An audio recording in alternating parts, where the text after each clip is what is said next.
Bonjour, ici Joliane Duguay, bienvenue à l'émission Sur le plateau. Aujourd'hui, nous parlerons d'une nouvelle concentration d'improvisation avec Lauriane Savard, d'un prix intéressant remporté par une cantine avec Océane Proulx, de l'immigration en 2024 et ses difficultés avec Lianka Barbary, de l'immigration en 2024 qui subit quand même des difficultés et d'une microbrasserie de la région qui réussit à se démarquer malgré des temps difficiles avec Charlie Côté. Et nous débutons aujourd'hui notre émission avec Roby Scherrer qui vient nous parler des rénovations de la cafétéria du pavillon Joseph-Angers. Bonjour Roby. Bonjour Joliane. Donc, quelle était la personne que tu as interviewée? J'ai interviewé dans le fond Jackie Fortin, le directeur adjoint du pavillon ATM du Cégep de Jonquière. Puis, quelles sont les raisons de la rénovation? Il y en a plusieurs, à vrai dire. La première, c'est qu'il souhaitait faire, dans le fond, un agrandissement puis un réaménagement de l'espace de la cafétéria. Puisqu'au fil des années, le nombre d'élèves venant étudier au pavillon d'ATM a beaucoup augmenté. Donc, ce qu'il souhaitait faire, c'était, dans le fond, de rendre l'espace plus libre pour que plus d'élèves puissent s'y rejoindre. Il y avait aussi un autre enjeu, je peux dire ça comme ça. Jackie Fortin m'a partagé qu'il y avait une distinction entre une cafétéria puis un espace de vie. Puis, ils ont opté pour aller vers un espace de vie. Ça veut dire que la cafétéria a été réaménagée de manière à ce que ce ne soit plus seulement pour aller manger, mais aussi pour se rassembler, étudier, puis même terminer les travaux qu'ils ont à faire. Puis, combien de temps ont duré les rénovations? Elles ont duré, dans le fond, tout l'été de 2024. Puis, à quoi ressemblait la cafétéria avant les rénovations? Avant, la cafétéria était beaucoup plus petite, on s'en doute justement parce qu'il y avait moins d'élèves. Mais la plus grosse problématique était aussi qu'il y avait un rideau métallique en plein milieu de la cafétéria. Donc, lorsque le service de cafétéria fermait, eh bien, ça l'empêchait, dans le fond, d'utiliser un certain espace de la cafétéria. Puis, en terminant, comment la cafétéria a été accueillie par les élèves? La cafétéria a été très bien accueillie. M. Fortin m'a partagé justement que les élèves s'y rejoignent beaucoup, justement, que l'espace est beaucoup utilisé par les élèves, justement, dans l'intention qu'ils avaient. Donc, c'est ça. Puis toi, Roby, est-ce que tu as expérimenté la nouvelle cafétéria? Absolument. J'ai pu m'y rendre plusieurs fois, justement, pour terminer des travaux, même pour juste me regrouper avec mes amis. Puis, ça a vraiment été une belle ambiance, justement. Les meubles sont réaménagés, les couleurs sont refaites avec les couleurs du pavillon d'ATM. Super. Donc, merci beaucoup pour ton temps, Roby. Ça fait plaisir.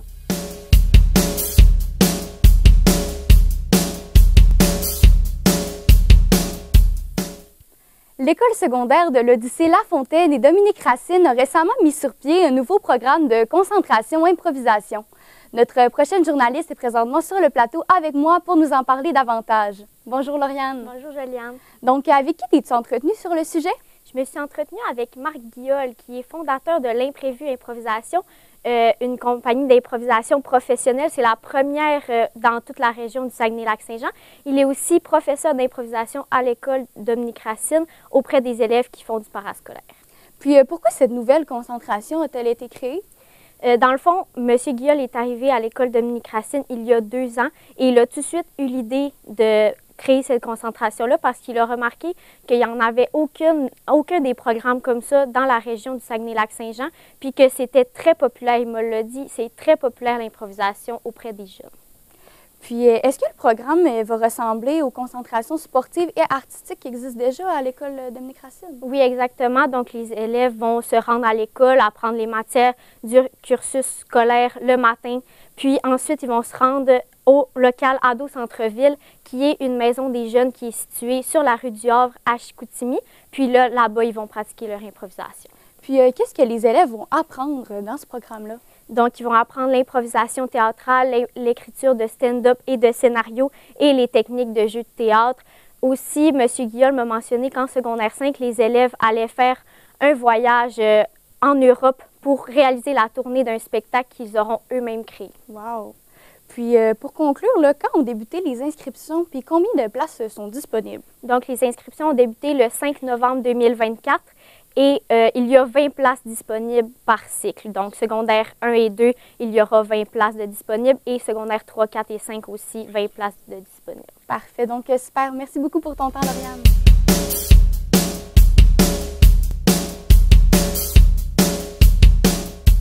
Notre prochaine journaliste vient maintenant nous parler de la cantine Patata Patou qui a récemment remporté un prix convoité par plusieurs cantines du centre du Québec. Bonjour Océane. Bonjour Joliane. Donc, en quoi consiste le concours? Dans le fond, le concours se nomme Sur la route des casse-croûtes du Québec. Puis, c'est organisé par la compagnie Lester. Puis, le but, c'est de promouvoir les cantines d'ici. Puis, aussi, c'est grâce au vote des clients. Puis, qui est la personne que tu as interviewée? J'ai interviewé la propriétaire Annie Vizina, qui est propriétaire de la cantine La Patate à Patou, qui est située à Saint-Louis de Blandford. Et est-ce que c'était la première fois que la cantine participait au concours? Elle est inscrite depuis 2022, donc ça fait 3 ans. Puis ça fait aussi 3 ans qu'il gagne le prix dans la catégorie la meilleure cantine du centre du Québec. Wow! Puis est-ce que tu peux me parler un petit peu de l'histoire de la cantine? La cantine est ouverte depuis 15 ans. Puis c'était un des rêves à la propriétaire, dans le fond, d'ouvrir une cantine. Puis elle a décidé d'en ouvrir une à l'effigie de sa fille, Patricia Vizina. Puis, lorsque sa fille était plus jeune, la propriétaire lui a demandé de dessiner un logo, puis de choisir un nom. Puis, elle avait choisi Patou, qui était son surnom lorsqu'elle était plus jeune. Puis, elle avait décidé Monsieur Patate, qui est le logo actuellement. Ah! Puis, en terminant, quelles sont les plus grandes fiertés de la propriétaire? Sa première fierté, c'est de voir la cantine croître à travers les années, parce que ça lui a pris énormément de temps à arriver à un résultat. Puis, sa deuxième fierté, c'est de voir le travail que ses employés offrent, parce qu'ils ont très peu d'employés, puis c'est grâce à leur travail que la cantine se démarque. Super. Puis, merci beaucoup. Notre temps est terminé. Merci beaucoup pour ton temps, Diane.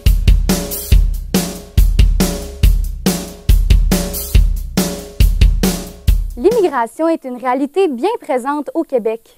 Mais comment ça se passe quand un immigrant tente de faire venir l'un des membres de sa famille dans la province? Léanka est présentement en studio avec nous pour traiter de la question. Bonjour Léanka. Bonjour Joliane. Donc, qui est la personne que tu as interviewée? Alors, j'ai interviewé Franck Carrero-Gomez, qui est un immigrant cubain qui est ici depuis présentement 7 ans. Puis, quelles sont les grandes différences entre les situations d'immigration des deux personnes dont tu vas me parler? Alors, Franck a rencontré une femme québécoise il y a quelques années. Ils se sont mariés. Donc, lui, il est présentement au Québec grâce à un contrat marital. Donc, lui, il a dû juste faire ses preuves en montrant qu'il était avec sa femme par amour et non par citoyenneté. Tandis qu'en ce moment, il fait venir sa mère au Québec et il a oublié, son but est, dans le fond, de faire venir sa mère au Québec. Et c'est avec un but plus normal avec la norme.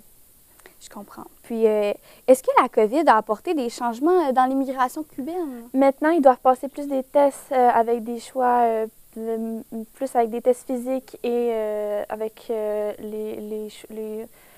ils doivent passer des tests plus physiques et pour en faire en sorte que le virus se transmette moins. Donc, des tests plus poussés là, pour vérifier exactement. que le virus ne se transmette pas.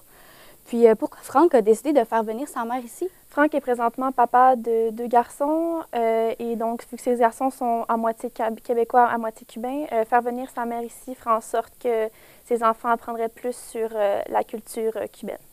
Puis, en terminant, est-ce que c'est un long processus? En ce moment, après le COVID, effectivement, c'est plus long parce que de base, il voulait faire venir sa mère en 2020, mais finalement, maintenant, ça a pris plus de temps vu qu'ils sont en train de le faire en ce moment. Je comprends. Donc, merci beaucoup pour ton temps.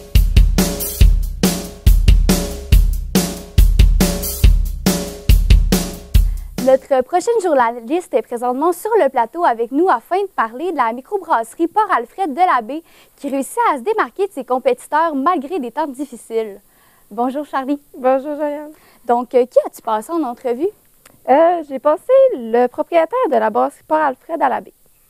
Puis, quelle était la raison de ton entrevue? Je l'ai passé en entrevue parce que j'avais lu un article qui parlait de la problématique des microbrasseries dans la région. Parce que de plus en plus, on commence à avoir des microbrasseries, puis ça devient un problème parce que la demande, elle devient encore plus élevée. Non, c'est l'offre qui devient plus élevée que la demande, en fait. C'est ça qui devient problématique parce que c'est rendu dur de se démarquer. Je comprends. Puis, comment la brasserie, elle, fait pour se faire connaître à travers la province? Pour se faire connaître, ils vont être actifs vraiment dans les festivals. Ils vont beaucoup aller dans les festivals plus loin de chez nous, pas plus à Chicoutimi, Jonquière. Ils vont aller plus, là, cette année, ils avaient fait Saint-Hyacinthe, ils avaient fait Rivière-du-Loup. Puis, c'est ça. Puis, ils vont aussi vendre de la canette de la Beauce jusqu'à la Côte-Nord. OK. Puis, comment est-ce qu'ils vont faire pour se démarquer, justement, des compétiteurs? Pour se démarquer, c'est sûr qu'ils ont beaucoup d'activités le week-end. Ils vont faire beaucoup des spectacles avec des artistes québécois, surtout. Puis se démarquer, ben, le propriétaire, Johan Paradis, il a vraiment un style de marque qu'il aime garder simple, qu'il aime garder efficace. Fait que la canette noire avec un nom simple, ça va être pas mal ça. Parfait. Puis à quel moment là, sa popularité elle a augmenté? Elle a augmenté en 2022 quand ils ont déménagé sur l'avenue du Port parce que c'est devenu la première microbrasserie à la baie officiellement. Puis en même temps, ça a fait plus de place pour se rassembler à la baie puis pour faire de la production en microbrasserie. Super. Donc, merci beaucoup pour ton temps, Charlie. C'est ce qui met fin à notre émission Sur le plateau. Merci beaucoup à nos journalistes Roby Scherer, Lauriane Savard, Océane Proulx, Léanka Barbary et Charlie Côté d'avoir été présents. Merci également à vous, chers téléspectateurs, d'être toujours au rendez-vous de l'émission Sur le plateau.